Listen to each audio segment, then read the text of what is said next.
Jerusalem, spiritual home to three of the world's great religions. For Jews, Christians and Muslims, this city is special.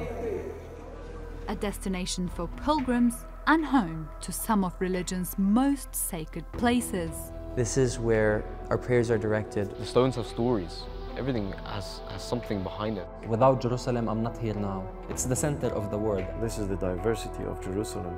The different peoples are separate from each other, almost completely.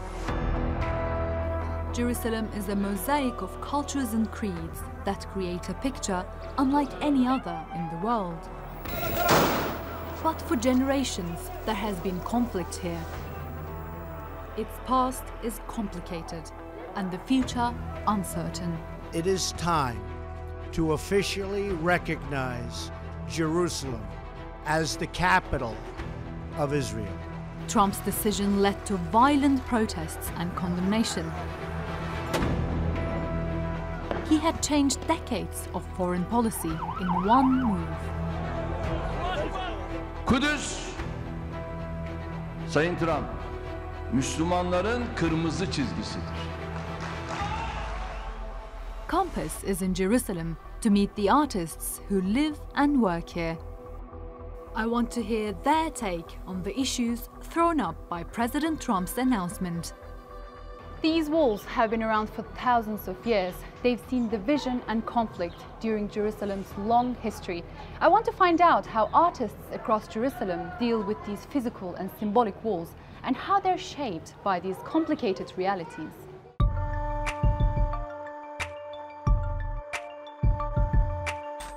Reality in Jerusalem has not changed. If there is no physical wall, there is a mental wall which exists between West and East Jerusalem. I will meet a Palestinian Muslim who addresses day-to-day struggles through his art. I experienced the daily life of being in the city center with having tear gases and rubber bullets flying over your head. It became one of our daily routine that after school we have to go to throw stones on the soldiers. Orthodox Jews who live and work in the Jewish quarter. I think a lot of the walls, the invisible walls in Jerusalem, have to do with how we feel about ourselves and have to do with the box that we project people are putting us in. I truly believe that the same walls will come down on both sides. And a Palestinian Christian to two artists. I don't think that the Christians or the Palestinians from Jerusalem will accept the fact that Jerusalem will be the capital of the Jewish nation. The fact that you claim Jerusalem to be only for the Jews will create hatred towards the Jews, mainly across the world. Compass is in Jerusalem to meet the artists who live and work here. Join me on this journey through Jerusalem, art between borders.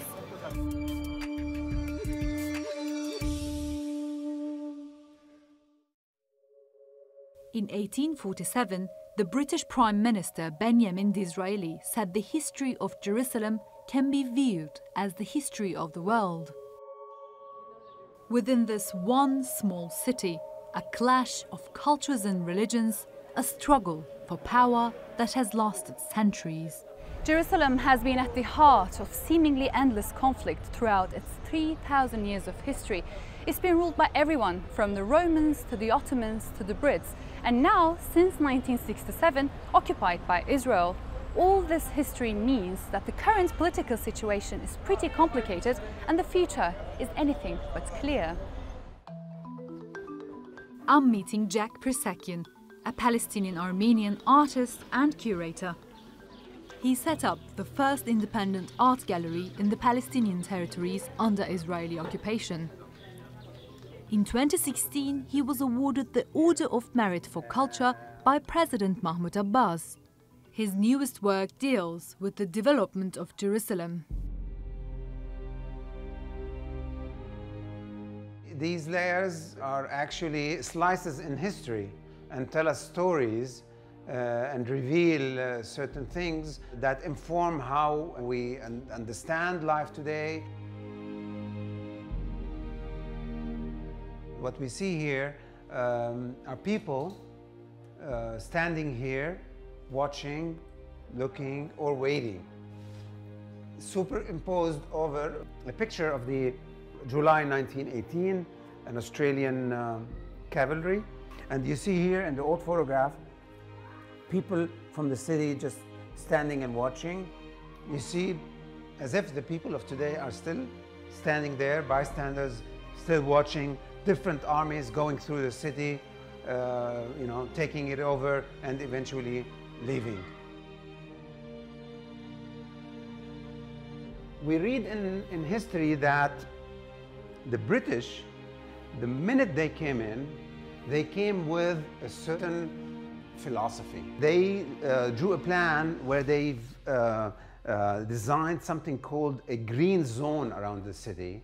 There's this proportionate development. On one hand, all the eastern and southern part, which is primarily where the Palestinian Arabs were living, restricted development, restricted construction, restricted, you know, access to land and property.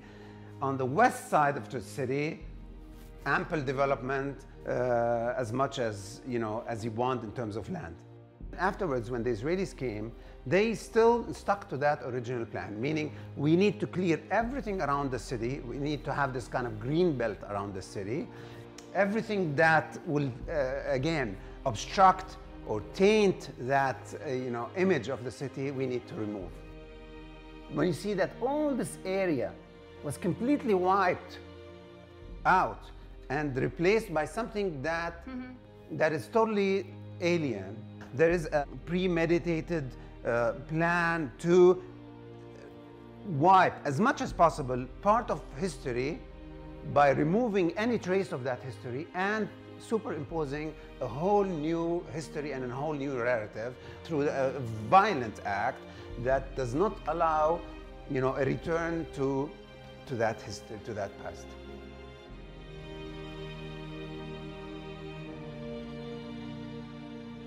Speaking to Jack made me realize outside influences have always left their mark on the city, generations after generations, and with its natives waiting for the current parade to pass. Tension between different groups in Jerusalem is a fact of life. I wanted to find out how artists deal with this. Ahed Izaman's family has been in Jerusalem for over 600 years. He's a Palestinian painter and photographer whose work deals with the division and tension he sees every day in the city around him. His latest exhibit is on show in Ramallah, at an exhibition called 51 Years of Occupation.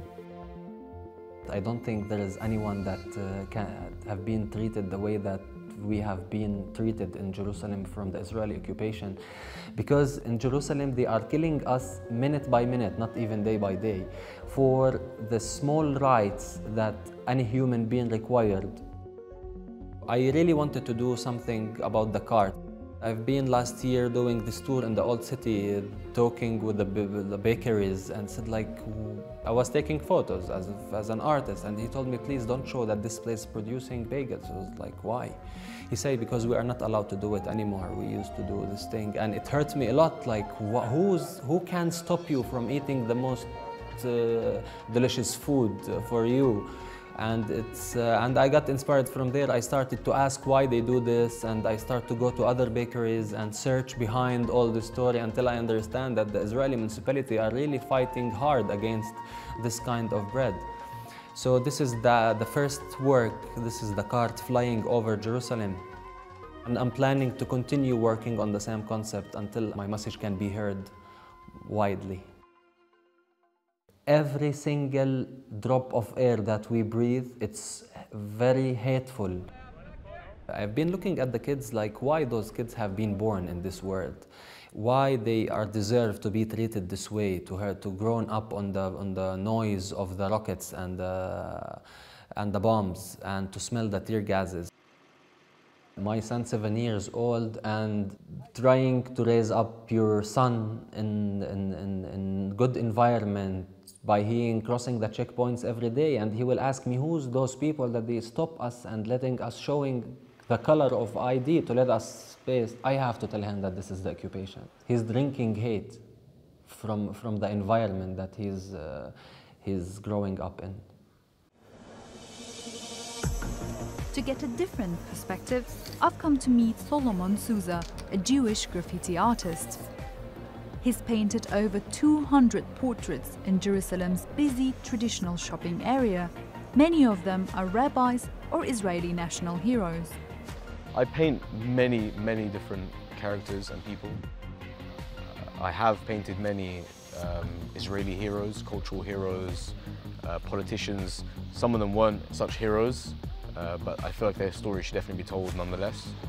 Initially, the project did not start with portraits. It started with like biblical scenes I painted and just anything really that I kind of wanted to, until we came up against a brick wall in the shape of one shopkeeper who would not let me continue like the line I was doing, because he said, "Why on earth should I let you paint my shutter? Like what does it do for me?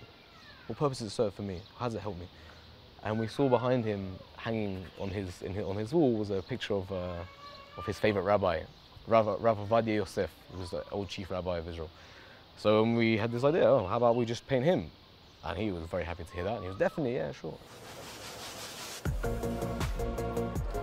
So I ended up painting a lot of rabbis in the beginning, but then the project kind of developed into a showcase of inspiring characters that we really felt like people could learn from and could benefit from learning their stories. One of my favorites, Faiz Abu Hamadia.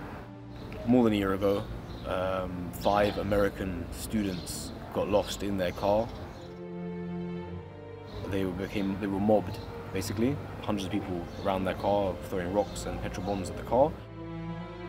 And were chased through the streets, and this man, Faiz, saw them and opened his own door and brought them into his house. And him and his wife barricaded the door against the mob. They were his neighbors. That's amazing self-sacrifice, you know?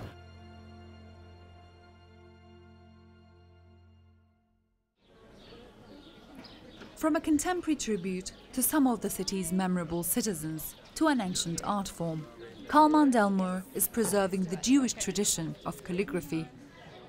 The tradition of Hebrew calligraphy, I really say it's the oldest Jewish art form, because the very first Torah scroll, which was written by Moses on Mount Sinai, had to be written with letters, and the skill of how to write those letters had to have been learned. And in subsequent generations, the scribes of antiquity had to have this skill. This is a Jewish traditional art form that has very powerful meditative healing properties to it. In different communities, in different countries, you'll have soldiers who are aggressive, and this is the mentality of the country. The soldier praying, to me, is the kind of ideal of a religious soldier. First, we pray. The gun is on his back, it's not in his arms, therefore it's passive. When you just experience the city, it's an unbelievable coming together. And it's not a coming together like New York City, because New York City is a melting pot of assimilation, where everybody is bending towards one another. Jerusalem is people steadfast to their faith and living together with one another, different. Speaking to Kalman and Solomon made me think about how people of different creeds coexist here. This city is a mosaic. Even though the pieces don't really merge, they're glued together regardless. Wasim Razuk is a tattoo artist whose family has been inking pilgrims with Coptic imagery for over 700 years. He is a reminder of the mark Palestinians have left on Jerusalem throughout history. The Christian pilgrimage tattoo tradition started during the medieval times and during the Crusaders' times, where warriors would come to Jerusalem and in a way of proving their service in Jerusalem, they would get a cross tattoo, a Jerusalem cross tattoo. And then it was also used for pilgrims, because this was the way for pilgrims to certify their pilgrimage. This once-in-a-lifetime event had to be celebrated by something that is eternal.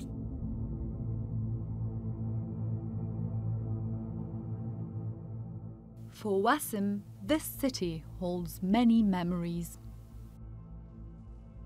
The first Intifada was in 1987, and I was a teenager. And I remember Jerusalem was changed from being a peaceful place to a war zone. My parents were very scared about my safety, especially because one of my classmates was killed, shot by settlers, because he threw a stone on their bus. So as a Jerusalemite, we really feel that we don't have stability.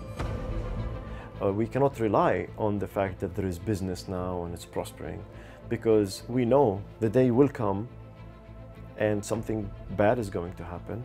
So anything that comes across really scares us, whether it be, I don't know, somebody declaring Jerusalem to be the capital of whatever, or whether a rocket has been launched from somewhere to another place.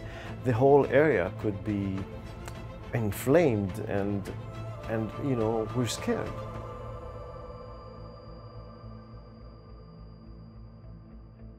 Wassim channels that fear into his craft. Tattooing has become therapy.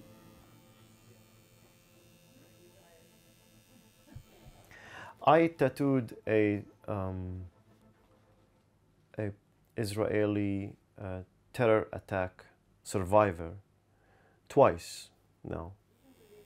It was a very excellent, positive experience in my life, that I had to cross a border and across a difficult bridge to be able to tattoo somebody who were actually almost killed by my people as a Palestinian. And so the moment they told me, I said, you need to make sure that she will agree for me to be tattooing her, because she was stabbed 17 times. I'm gonna stab her more than 1,000 times with my needle. And if she's okay with it, she actually was, she said she would be proud to do it. It was a very beautiful, you know, positive experience. The old city of Jerusalem has been divided into quarters ever since medieval times. The Muslim, the Jewish, Christian and Armenian.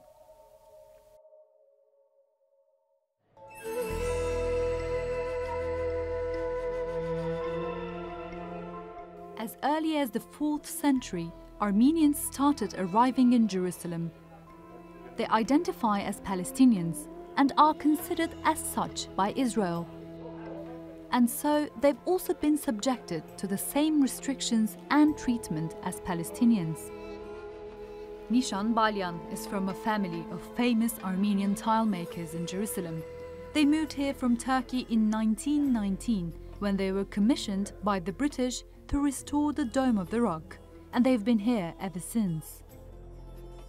Before we came to Palestine, to Jerusalem, this form of pottery did not exist at all. Now, over the years, Palestinian or Armenian pottery has become an identity of Jerusalem. Growing up in Jerusalem, you automatically become political. When innocent civilians are killed, Israeli Jewish civilians are killed, you have to feel sad. That is being political. When a sniper aims at a teenager in Gaza and kills the teenager and starts laughing, you have to be political and fight against that concept, so that you are born into politics in this region. There were Christian Palestinians, there were Muslim Palestinians, there were Jewish Palestinians, there were Greek Palestinians. All the people living in the region of area called Palestine are Palestinians, basically. That is the identity of Palestine. We cannot deny that, which unfortunately the right in Israel, the extreme right and the right in Israel, they want to deny that. The deep divisions here affect everyone. It's hard to see America's embassy move can do anything to help heal those divisions. I'm standing right outside the new American consulate, the site Donald Trump announced as the new embassy grounds. Although this is within a quiet residential area, its location is incredibly strategic. Right here is one of Jerusalem's most contentious invisible borders, the Agreement Line, which is also known as the Green Line. It defines the border between the West Bank, the Palestinian territories and Israel's West Jerusalem. This position sends a message that this line in the future can be redrawn.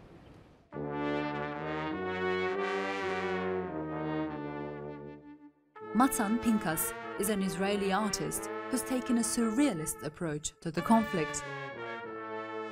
Born and bred in Jerusalem, he's known as the Iranian Ambassador. There are many Persian Jews, both in Israel and Iran, but in the politics of the region, Iran is the staunchest enemy of Israel. Diplomatic relations are a far-fetched dream.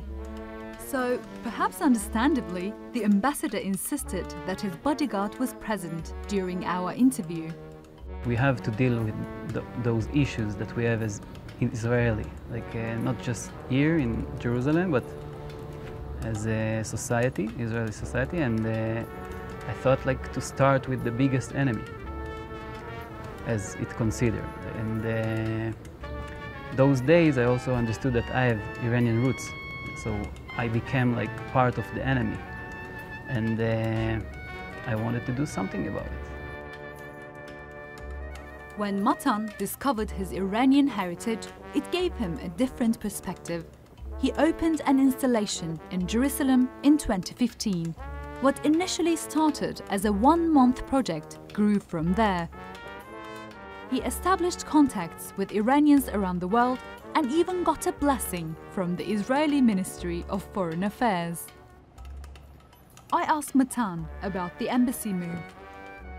It's more like a symbolic thing. I think it's also helped Donald Trump like to show the world that he have a word, like he promised it before the elections, and now we want to make the movement, but I'm not sure it's very responsible movement.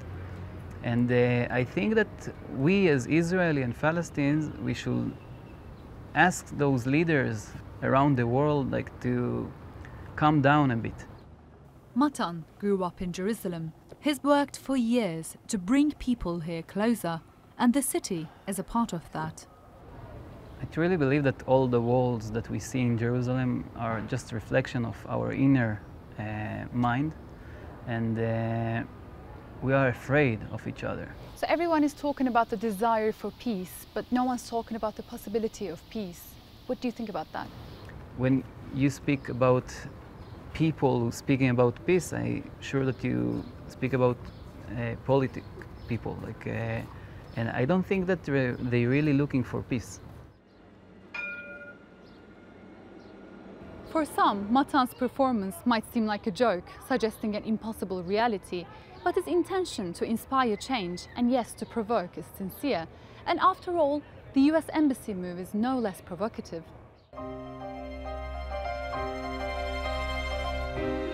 Artists like Matan believe in the potential of their vision to affect and impact reality. But everyone I've met says that there are no peaceful, easy solutions here. You can't come kill me, take my thing, take my bread, and then tell me I want to make peace with you. There is no peace with the killers. The dream is that we've dreamt for Jerusalem for 2,000 years. The reality is that we're here, literally in the geographical place, right here, right now. You have to come with a clean hand and with a clean heart. You know, my desire is that it's a productive dream. It's a dream that I can share with others. It's a dream that'll help make the world a better place. The most important thing for Jerusalem to be a holy city is peace. The artists I've met in Jerusalem have taught me that appearances can be deceiving. Despite its problems, this city offers a glimmer of hope. I've spent a week in Jerusalem meeting a vast array of incredible, brave, diverse and creative people. They may not agree with one another, but they all love this unique city just for what it is. Will Jerusalem continue to be burdened by its rich but complex history, or can it move forward towards a new day? Can borders become bridges and differences opportunities?